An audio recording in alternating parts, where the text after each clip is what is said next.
Hello, my name is Tavina and I will be showing you a demonstration of how to draw the portrait. And as I share my techniques with you, I hope that this video is helpful as well as enjoyable to watch, and you'll be able to apply these new techniques into your future drawings or paintings. And as well, we'll be addressing some of the common mistakes and issues when it comes to portraiture, and hopefully with practice it will get easier to avoid those mistakes in the long run and save you some time. So good luck on your portraits, and I hope you find this video enjoyable.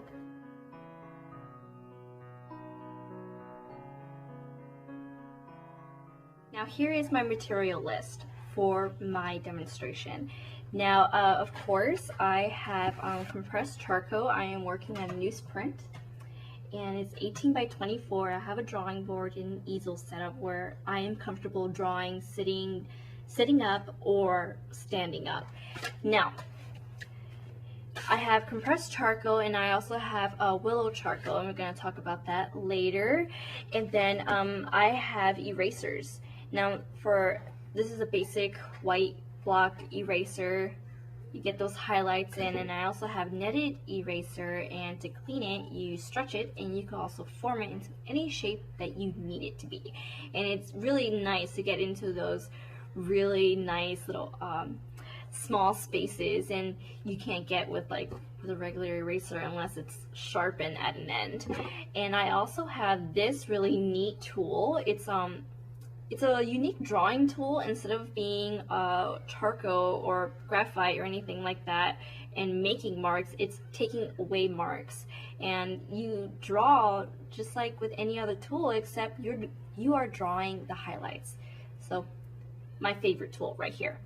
And then when you really want to get those white highlights, because I don't know if you know, making note of the paper, it is toned. It is not completely white. So we are going to want to use white charcoal pencil, and I also have compressed charcoal to really bring out the white of the whites, to bring out the very light highlights. Okay, and then for blending, I have a stump. And that's like if you want to blend some of that, some of the values over to more space, or if you want to blend some of the mark making as well, if you don't really like that. And then I also have a chamois. This is great for creating more value throughout your drawing. And as well, I prefer using the chamois versus my hand over the paper, just because your hand has oils. You perspire on your hands, and when you are smearing that all over your paper, you're putting oil on the paper. And when you do that, the oil repels the charcoal, and we don't really want that. We want the charcoal to stay on the paper, right? Alright, now my first step is going to just shade in some value. It doesn't really have to be perfect, and by the way, this is willow charcoal. It's super soft. It's not like the compressed charcoal. It's a lot harder. But then I'm going to grab my chamois, and I'm just going to go over it and just add like more value, this new tone, to my paper. I'm just giving a nice blend. Now, you don't have to do this, but I do this just to save some time in adding tone to my paper. Now, when you are looking at the portrait, you're going to want to determine what is the top and what is the bottom of the head. And the reason why I do this, because too many times we make the head too big, and then it doesn't fit on our paper, or it's too small and we have all this nice space on our paper and we're not using it. So I'm just gonna mark up where I want the top of the head to be. Oh, see what I mean? You can't even see that. So I'm gonna start here. This is where you can see it. Okay, and then the bottom, I'm gonna start here. This is where the bottom of the face will be. And then another thing where you're going to want to do is you're going to want to add a center line. It also helps placing the portrait, and it prevents mistakes from the beginning, such as when you do a center line. Sometimes this is where we associate the center of the face to be. Next, we are going to continue mapping, and we're going to mark the placement of features such as the mouth, nose, and eyes. Now, a really good tip is that the eyes are actually in the center of the head. And what I mean by the center, I don't mean from the top, like from the top of your hairline to your chin. No, that's not true. It's actually from the very top of your head to the tip of your chin. Your eyes actually lay right in the middle of that. So we're going to mark up this line right here. This will be the placement of the eyes. For my second tip, usually the face from the hairline to the bottom of the chin can be separated into thirds. Now, I'm not talking about from the top of the head now. Now I'm talking about the hairline, which would be just about here, right? And they say that from the top of the hairline to the tip of the chin, it's usually divided equally into thirds. Now, not everyone will be like this. This is just by average. So when you're looking at your model, you definitely need to make comparisons and find out which thirds are larger than others. It looks like the bottom third is the largest. So the first third is going to be from the top of the hairline to the eyebrow. Now we know this is the line to the eyes, right? So the eyebrow is going to be above that. So we have a third. And then when you want to make another third, you measure right below. All right. And then I did say the bottom third on my model is slightly larger. So the bottom third will be longer. The tip, this is the top of the hairline to the eyebrow.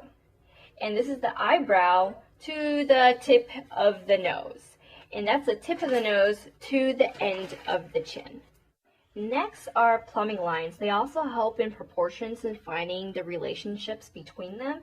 For example, the inner eye lines usually line up with the nostrils or the corner of the mouth. And the third tip of the head is usually 5 eyes wide. Now, when you're looking at a frontal view of a person, I just said that 5 eyes wide, and that meant that you have space here, which is equal to the same amount of space to an eye.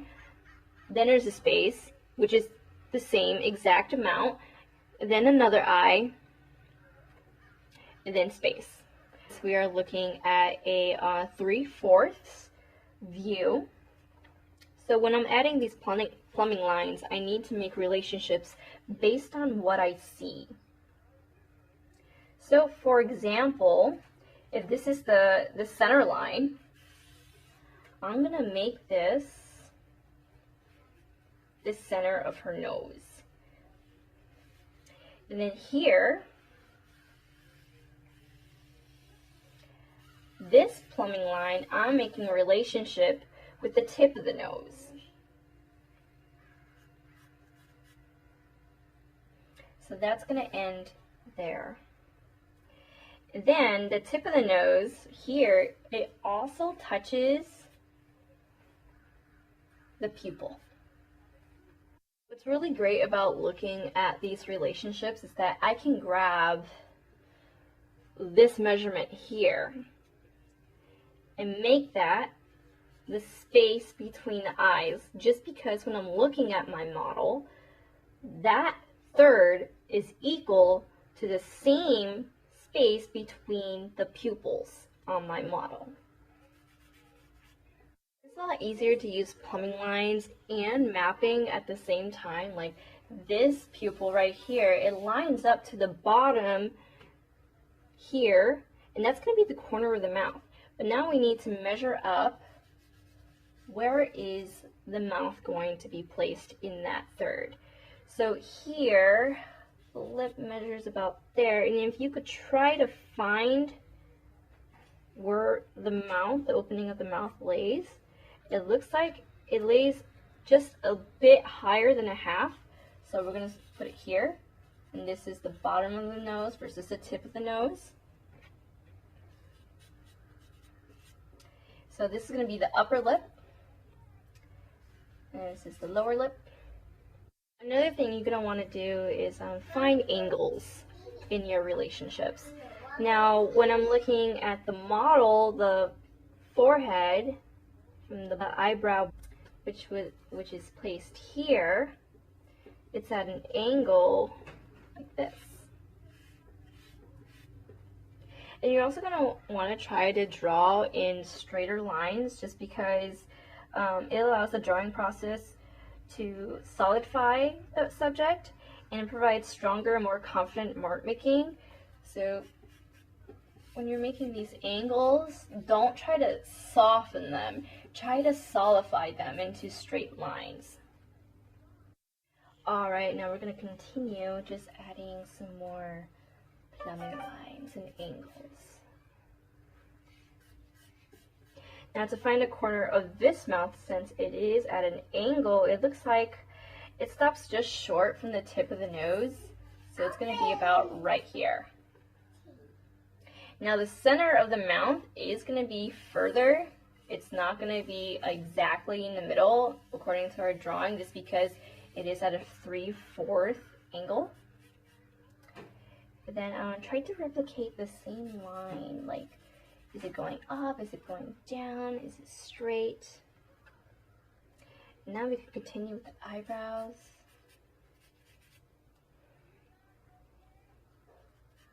And then the bridge of the nose. Try to get the correct angle.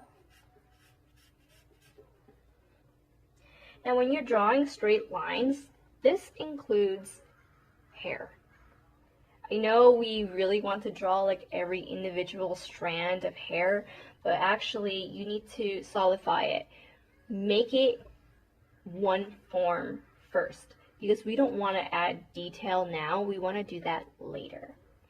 So when I'm looking at her hair, I want to think of it as one form. So I'm going to start right here. That's the top of her head, and her hair is moving this way.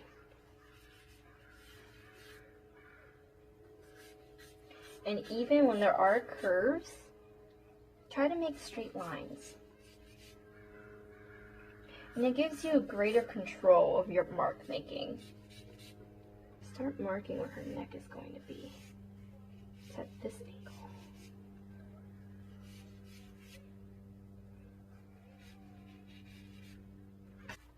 And that's another thing, another common mistake is to make the head too big on the shoulders. You really want to show that the head is not too big for this body. So definitely put in the shoulders, and don't be scared if they look too big right now, because in reality they are wider than the head.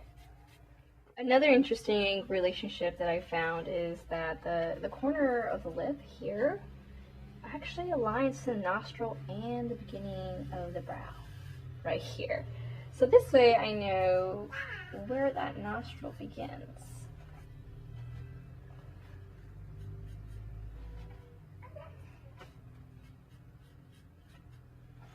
And we're going to soften up this chin.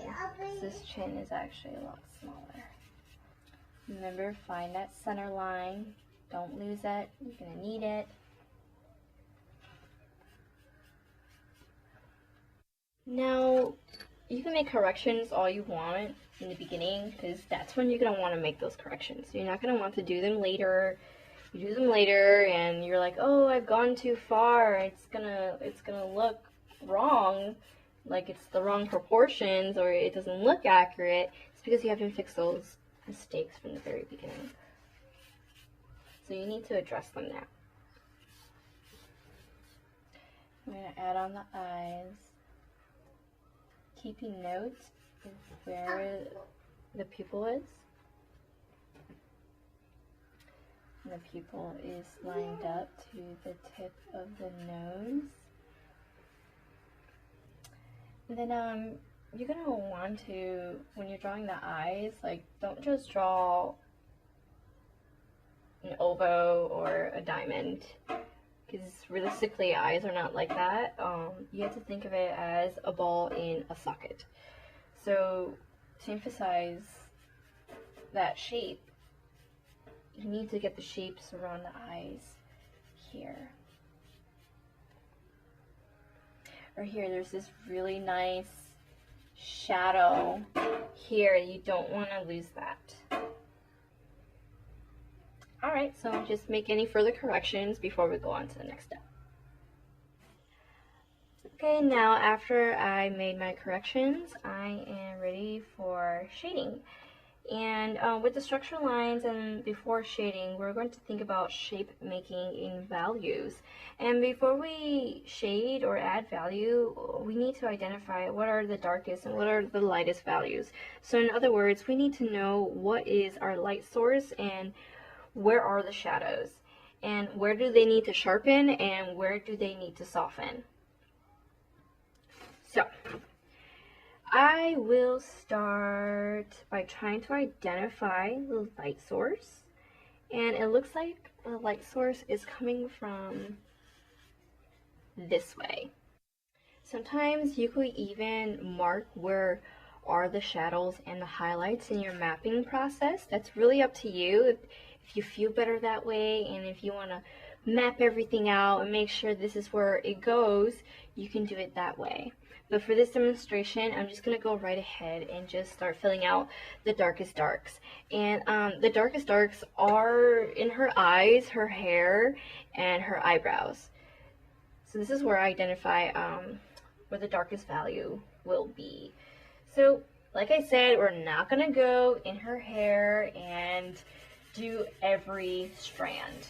No, what we're going to do is fill it out. We see the form.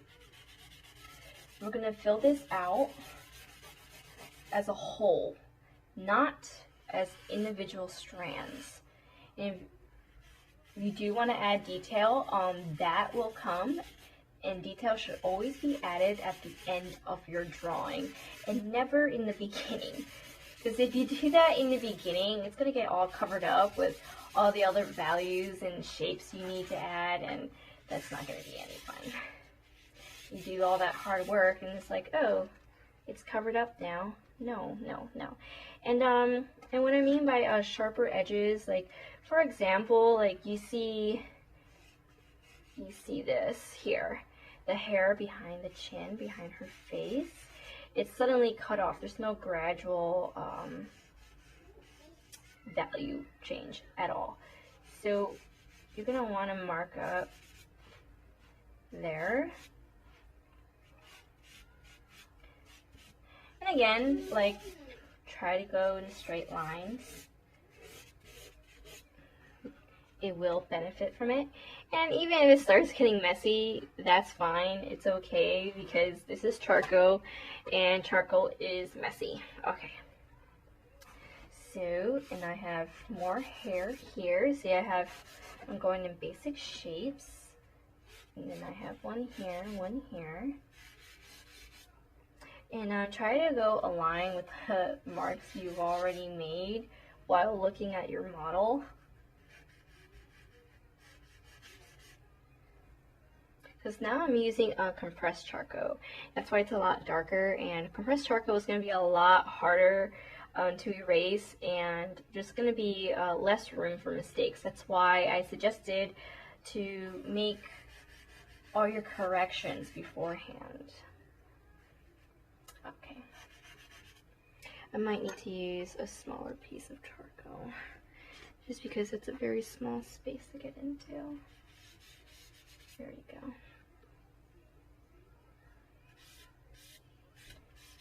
See what I mean about those straight lines?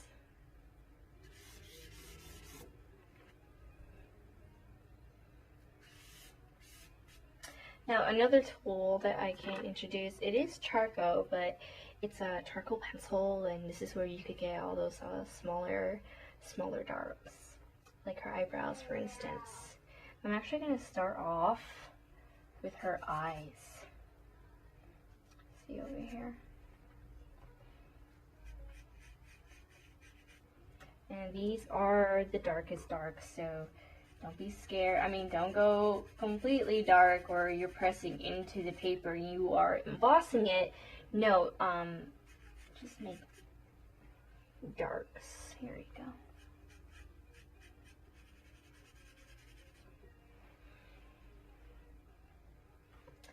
And then for eyebrows, again, just like with the hair, think of them as shapes, full shapes, and not as individual strands, because you're going to be sitting here drawing every single strand, and that detail really is just going to hurt you in the end, because instead of focusing on values and shapes, you are focusing on details first.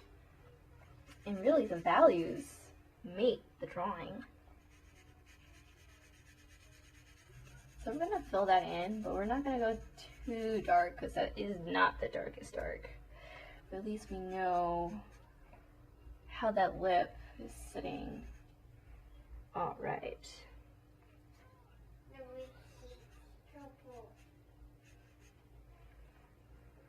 Excellent. And then here we're going to mark up that chin. And here, do think about the shoulders. It is part of the portrait. It's not really the main focus.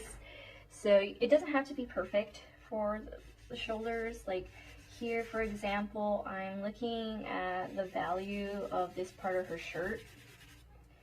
And it doesn't have to be perfect. I mean, it's not the focus, but it grounds the figure. You know, it doesn't make it look like you have some floating head on your paper, which is kind of creepy.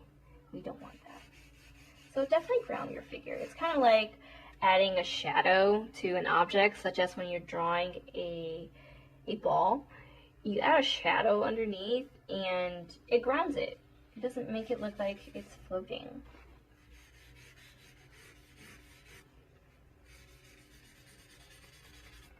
All right.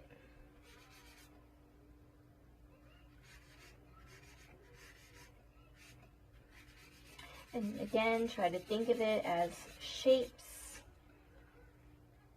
Don't worry about strands. Don't worry about little details. Not just yet. Next, I'm going to use my chamois. And this part may seem shocking to you because you're just like, no, what are you doing? But this is just adding more tone. And it creates less work for you because you are filling out the tones in between this dark value and the value of the paper. So here we go. Use your chamois. And you don't have to be too hard. You really don't.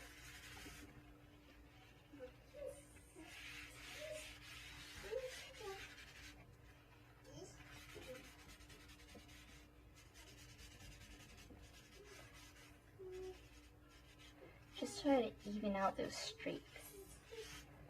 Alright. Now you have some really nice in-between tone going on. We can go back, adding more value, and we're building it up. And now there are some sharp edges between the shadows and the edge of the face. So I'm going to make note of that. You don't just have to worry about the hair, like you could even start crossing some shadows over, like here, under the chin and the neck. There is shadow there. Then you just overlap shadows like that. And then there's some more shadows overlapping because of the hair. Then there's the form of the hair going over as well. Now just continue to add these values without compromising the marks that you made beforehand. And again, solidifying, you're looking at the shapes, straight lines. And do think about your marks. Don't make marks on your paper just because. You want to make sure that you are thinking about every mark, and that every mark you are making has a purpose in your drawing. So you look at that. Isn't that beautiful? You got some hair coming out already. If you do have some sharper edges that are coming out, such as this hair strand, it's okay. It works. And you're not working tightly. It has like this nice relaxed shape and mark making to it. And it also depends on how you use your tools too. Like, I like using them on the side, but as well I also like the option of using the very tip of it to get those really sharp, thin marks. And if you notice that you shaded in some parts that were not supposed to be shaded, don't freak out. That's what erasers are for. But you do have to be careful, like when you're shading in your shapes, make sure that you don't go too dark. That way you can erase them when you do need to. It's starting to look like locks of hair versus strands. And that's okay because you want to work from larger shapes to smaller. And we have some hair going this way.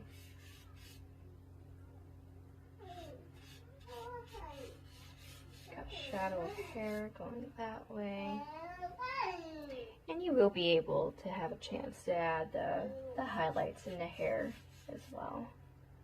Again, we don't want to do that now. Let's do that later. Now, I think one of the hardest parts about the portraiture is becoming sensitive to those values inside the face. Like, this value of the eyebrow is simply dark. It is dark. We see that. It stands out. But the value of this cheek here is not the same value of this part of the jaw. It's not. It's a bit lighter, actually. And that way, when we bring out that highlight, it comes forth. We can start going around the cheek.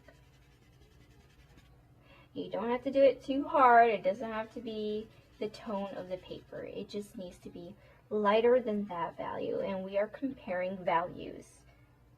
All right. Ooh, do get the eyelid too.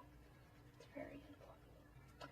When we are highlighting the whites of the eyes, they are not ever going to be white, which is fine. Because in real life, they're not absolutely white, and you have shadows that come over the whites of the eyes, such as the eyelids. And the tone of the paper is not white. So it works just fine.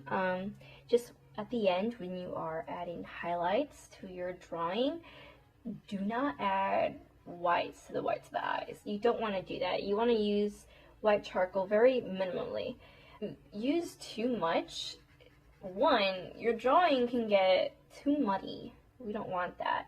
And when you use it minimally, it adds an extra shine. You know, less is more. Again, think about shapes. Think about shapes. Then we have another shape here. It's interesting. From the upper lip into the nostril, we're going to line up the lip.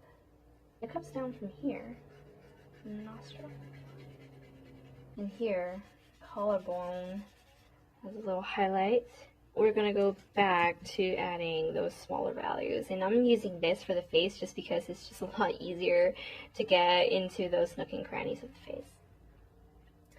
And if you want, you can start adding detail, but don't add so much detail to the point you're adding every last lash hair. You don't want to do that. Not yet. Then in reality, when you're looking at the model from where your model is sitting or from a photograph, can you realistically see every hair from afar? If not, then don't draw it. Remember, let's go back to those eye sockets right here. We want to put back some of that shadow there. And don't forget the corner of the eye. And the corner of the eye looks like it's going inward over there. And we are adding shadow under the brow bone here by the nose. And same here. And this one's going to be a lot darker. Again, compare your values. And you can also start lining up this side of the face. Make minor corrections. Not big mistakes you can't erase, but just a little refining. Now, I was trying to add this shape earlier. It's the shadow under the eye. And yeah, we may call them dark circles or bags, but they're pretty important in portraiture because it makes the eyes look like balls sitting in sockets versus just openings in a face. And you don't want them to look like diamonds or circles because eyes don't look like that. So you're going to think of it as in planes, and here is a good example for the eyes. Like this value is darker, and then going around the eye, it gets a little lighter, and then it gets really light over here. And then there's another plane right here. The upper lip is more facing downward than it is upward, which is why the bottom lip is the one that gets that highlight. It gets most of the lighting. And don't line up the lips either, just draw what you see. Like if it's the same value as the skin around it, don't make it that much different. And a cool thing too, when you are drawing a portrait or anything else, you can move all around the drawing. You don't have to stick to one area of the drawing before you move on to the other. You can move all over the place, and actually I encourage this because when you're moving all over the place, you're avoiding tunnel vision, and when you work only on one spot for so long, you are not focusing on the rest of the drawing.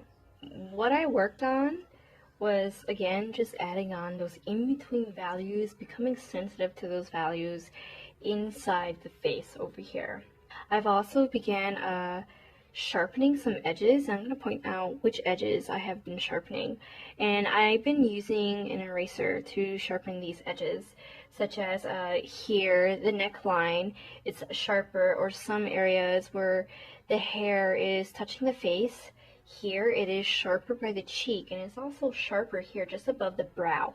Now what I'm gonna start doing now is start blending some edges, soften up those edges, and I'm going to use this. It gets to those, again, those smaller places, unlike the chamois. The chamois is better when you just want to do bigger areas of space.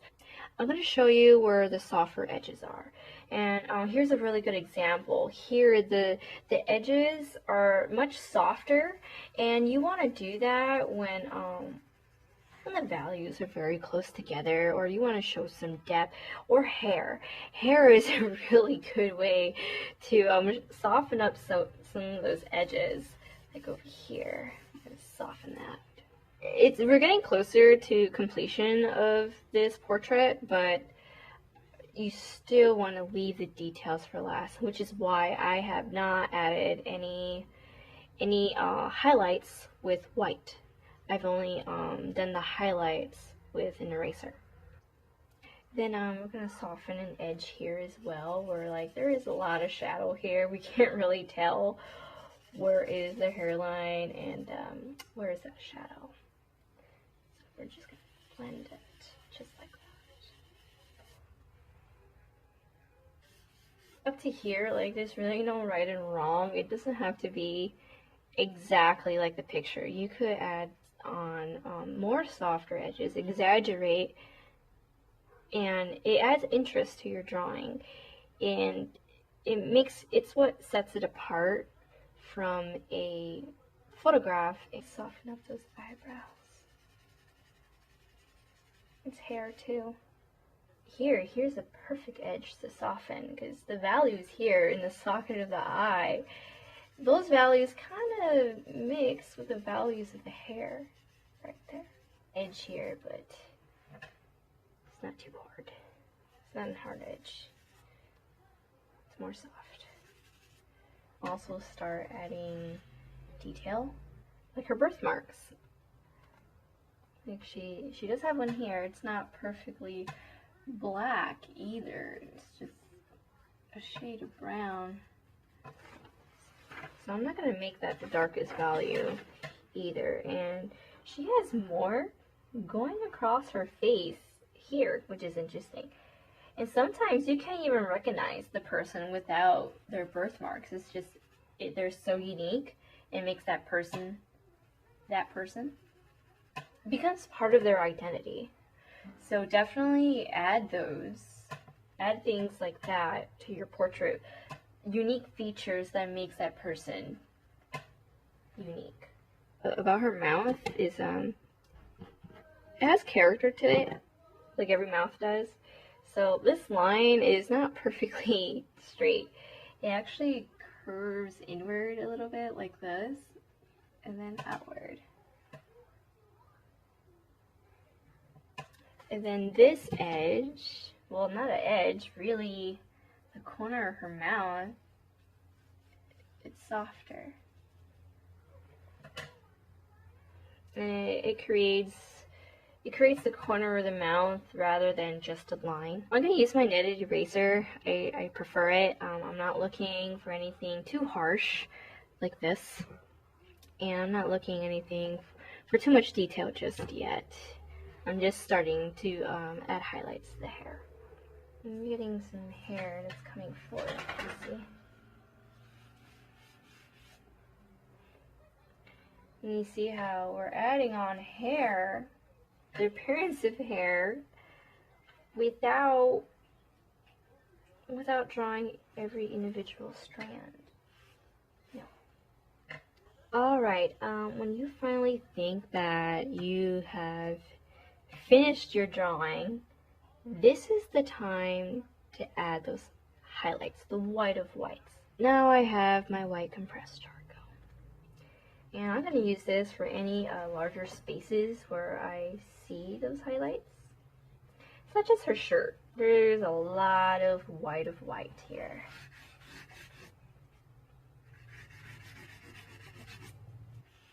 And look at this one over here.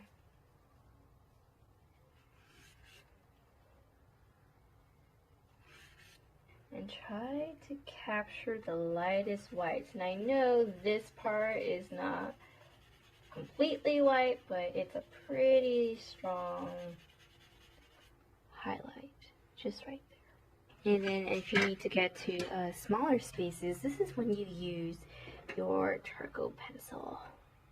One detail I really want to get in the eyes is this highlight. I have reached the end of my demonstration, and if you want to further refine your portrait, you can do that as well. If you want to add more detail in the bottom as well, you can do that. And but I kind of like it the way it is right now for the sake of this demonstration. And you can try other materials as well. You can apply these techniques into drawing with graphite, watercolors, oil painting, acrylics. Just try it out, and then if you have any questions or comments, you can leave them below. Thank you for watching.